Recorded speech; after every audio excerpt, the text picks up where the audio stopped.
My name is Claire. I'm 46 years old. I've been remarried for 2 years. No biological children, no pets, no arms to wake up in every morning. Just a wooden cabin in Asheville. This is where I grow lavender red novels in the afternoon and wait for my husband to return at the end of each business trip. This week, he's gone to New York again, and once again I'm home alone like usual.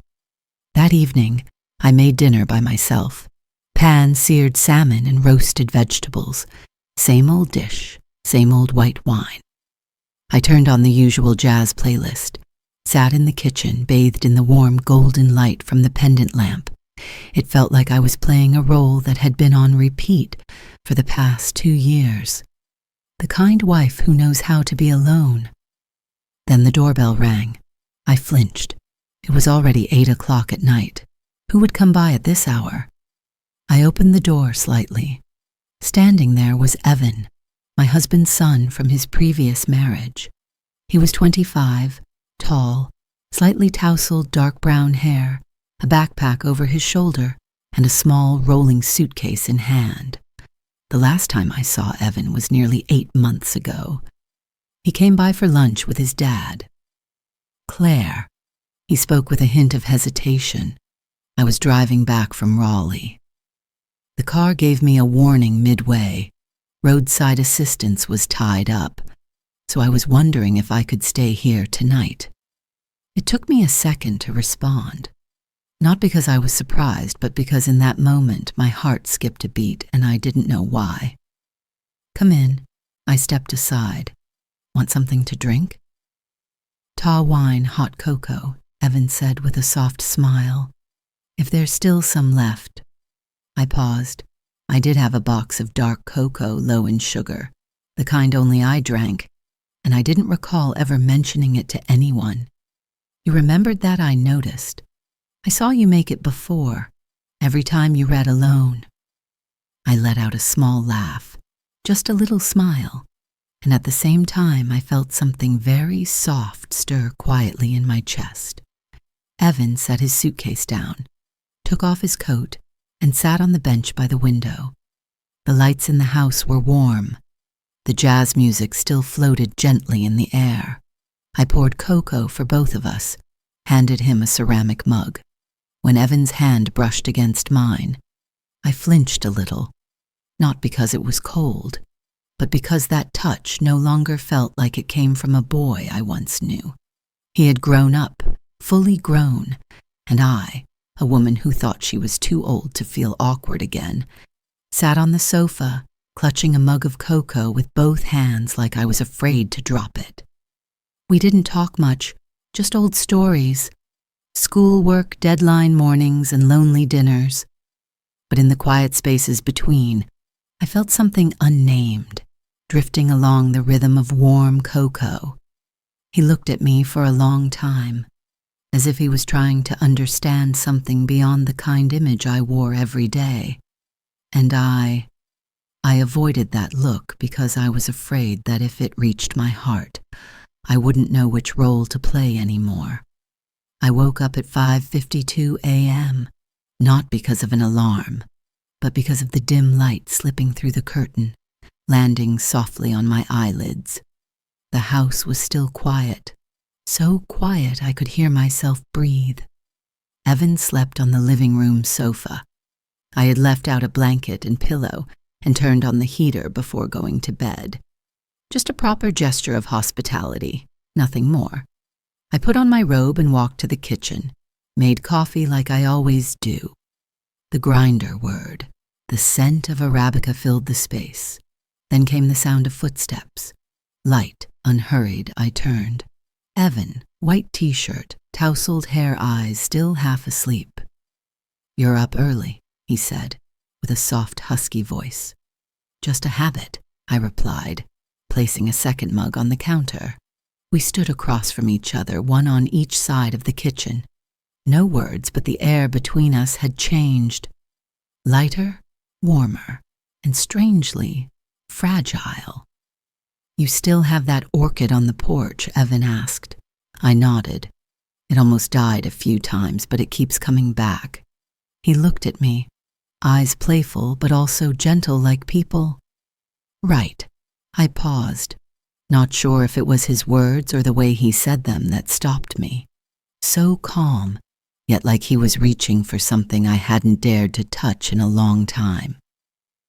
We brought our coffee to the porch. The sky had lightened. The sun wasn't up yet, but there was enough glow to see a fine mist over the grass. Evan sat in the wooden chair beside me, holding his cup, gazed, drifting. "Did you sleep okay last night?" I asked. He nodded. I did. But I had a strange dream. I laughed. "What dream isn't strange?" Evan stayed quiet. Then he said softly, "I dreamed I was sitting right here, and someone placed their hand on mine." I turned slightly, trying not to let him see my grip tighten around the mug. Not sure how to break the silence, I asked. "I never asked about your birth mom, did?" Evan looked over. "You never did." He said maybe because I never wanted anyone to replace her. I nodded, but inside something else went quiet for a different reason. And then I realized Evan continued, eyes steady. "Maybe I've put you in a place I haven't quite been able to name." I turned to him. He looked at me, not avoiding, not hesitating, just a gaze full of honesty and something deeper than words. I should have looked away. I should have changed the subject. I should have said this was all a misunderstanding. But instead, I asked softly, "In the dream, did she pull her hand away?" Evan shook his head. "Number." "She left it there." I stayed quiet, and somehow my hand, the one resting on my lap, inched a little closer to his. Just a little, but enough that if the wind blew stronger, they might have touched. Evan looked down. He didn't say anything.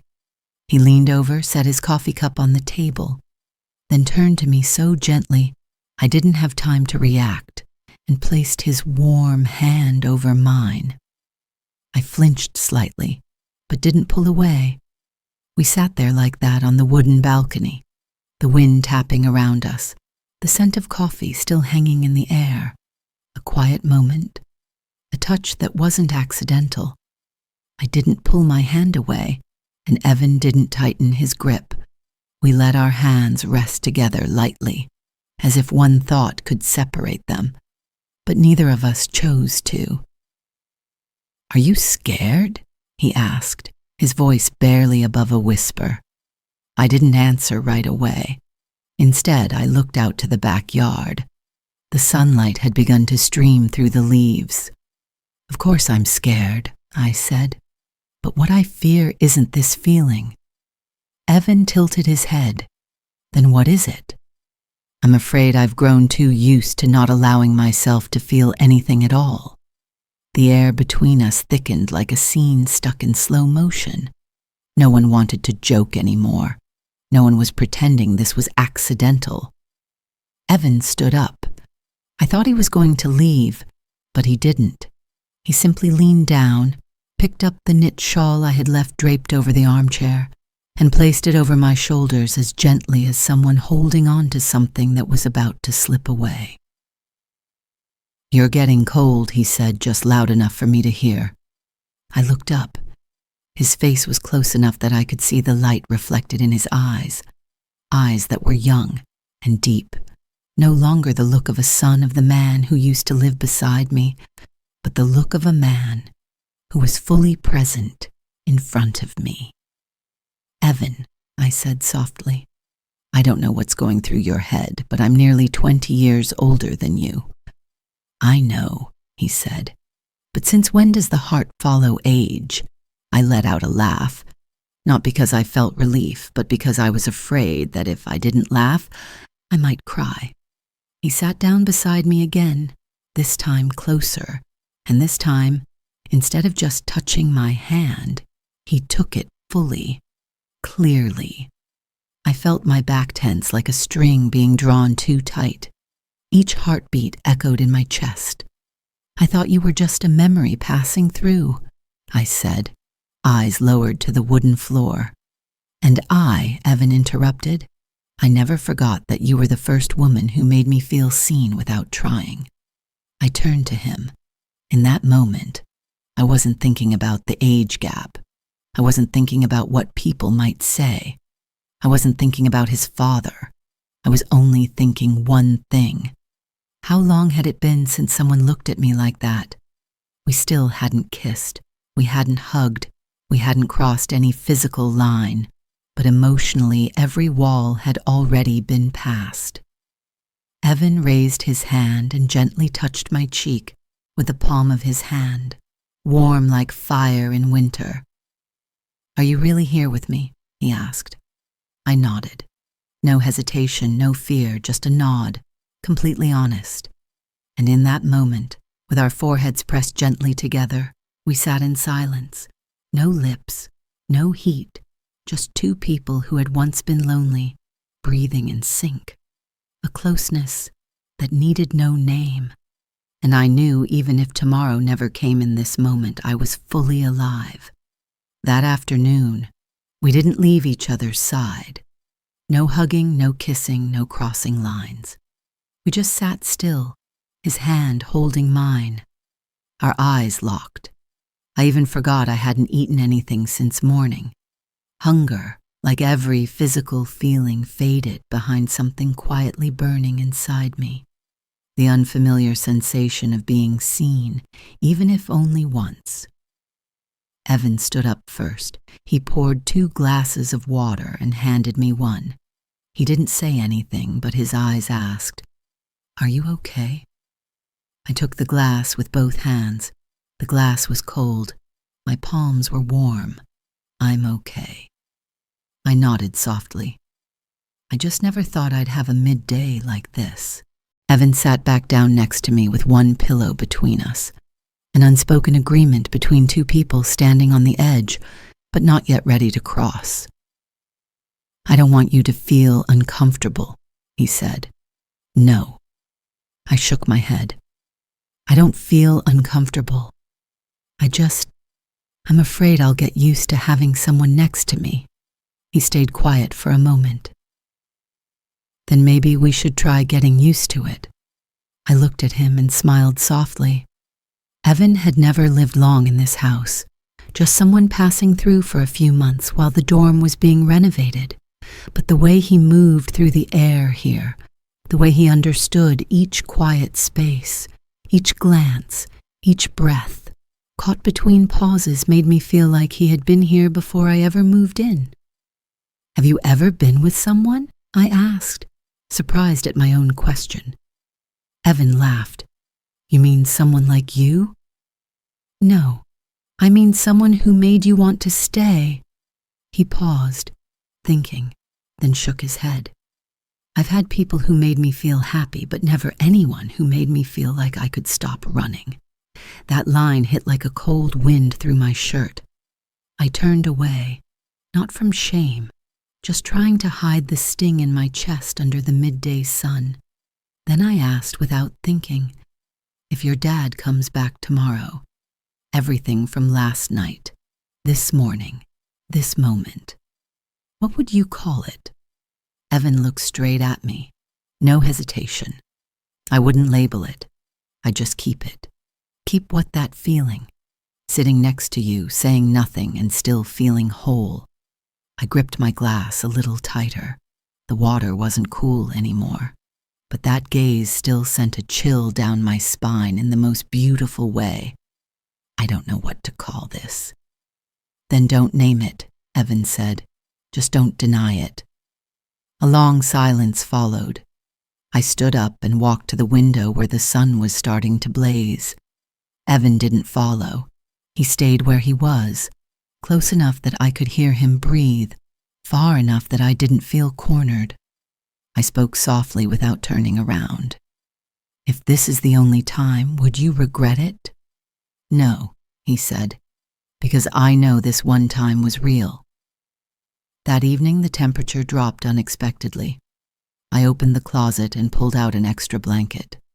Evan was in the kitchen cooking something with an ease that made it seem as if nothing earlier that day had shaken either of us. He placed 2 bowls of udon on the table. "Light dinner tonight. Ginger scallions and a little soy sauce. Try it. It warms the stomach. I sat down and nodded gently like a guest in my own home, and then we ate in silence. Not awkward, but not entirely natural either. Just the sound of chopsticks tapping against bowls, and now and then the wind rattling the window panes. "Evan," I said once, "all that was left in my bowl was broth. I'm still not used to the way you look at me." He paused, looked up at me. "Do you want me to stop?" "No," I replied slowly. "I just want to understand why." Evan leaned back in his chair, arms folded. "Because you don't hide, you don't try to look younger, you don't pretend you don't need anyone. You live like a real person. When you're sad, you sigh. When you're tired, you sit down. And I think you're most beautiful when you're being real." I let out a laugh, not because it was funny, but because my heart had just trembled a little. I've spent a lifetime hoping to be loved for being real. But now, the one who sees that is a 24-year-old boy, my ex-husband's son. Don't you think that's a little ironic? Evan didn't answer. He simply walked over and sat beside me. Not close, not touching, just close enough for me to hear his breath, yet still far enough that I could pretend I hadn't already let myself feel something. We sat like that under the warm glow of an old desk lamp. After a while, Evan tilted his head and asked softly, "Do you believe that some connections aren't meant to lead anywhere? That they just need to be right in a single moment?" I nodded. "I do, but very few people are clear-headed enough to stop at the right time." "And are you?" he asked gently, but not without challenge. I turned to him. Our eyes met. "I don't know, but I do know this. If we don't stop tonight, tomorrow morning we'll no longer be quiet enough to share a coffee." Evan smiled. "Then tonight, let's just sit here. No touching, no going anywhere. Just sit and see each other." I nodded, and so we sat shoulders close in a kitchen still warm with the scent of broth on a night cold enough to make someone long for company. But we chose to stay still. Neither of us said more. We didn't need to, because sometimes an ordinary night shared with someone who stirs something in you at the right time is something you'll remember for a very long time.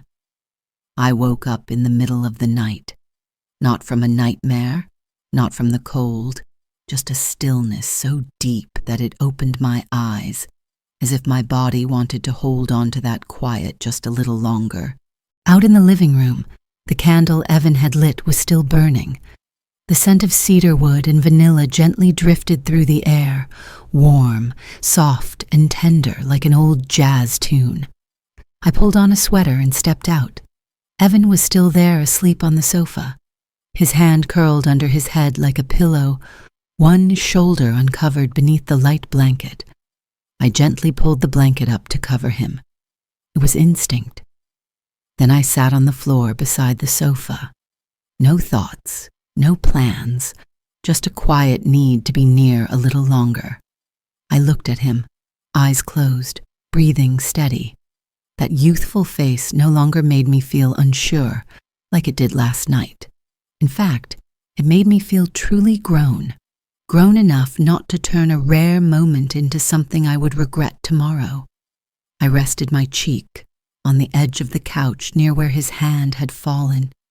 Then I whispered, unsure if he could hear me, "Thank you for reminding me that I'm still a woman, not a mother, not someone's ex-wife, but a whole human being full of emotion, still worthy of being seen, heard, and allowed to live honestly." Evan shifted slightly, but didn't wake. I stood up quietly and poured a glass of water, and in the moment my hand touched the glass, I realized not every spark needs to be taken to its end. Not every deep connection has to become a relationship, and not every person who makes you feel alive again needs to stay for long. Some moments, just by showing up at the right time, can be enough to heal the part of yourself you thought was lost. The next morning, I woke up early, brewed my coffee, started the day like any other. Only this time, I felt lighter inside. Evan came out of his room, eyes still drowsy. "You're up early," he smiled gently. "You're not mad at me, are you?" I shook my head. "No, but I know this. If we had taken one step further last night, there wouldn't be anything left to hold on to today." Evan nodded. No argument, no regret. Just that look in his eyes, steady, calm, and a little more grown. We drank our coffee, didn't bring up what happened, just talked about getting a new flower vase and finishing that documentary we both left halfway on Netflix. When he left, I walked him to the door. No hugs, no promises. Just one soft glance enough to say thank you for stopping at the right moment. Not every closeness has to go all the way. Not every spark needs to be named love. Some moments when you are truly seen, not for your age, your title, your role, but for your real present self, are enough. Even one night like that can remind you that you are still a whole person, with real feelings and worthy of living honestly. If you've ever had a moment that made you pause and wonder, was this wrong? Or was it the first time I was truly honest with myself? Leave a single dot below this video, not to explain, just to remind each other we are not alone. Don't forget to hit subscribe if you want to keep walking alongside real stories, mature, honest, and deeply human. And if you know someone standing on the edge between logic and unnamed emotion, share this video with them. Because sometimes one story at the right time is the only thing keeping someone from going too far.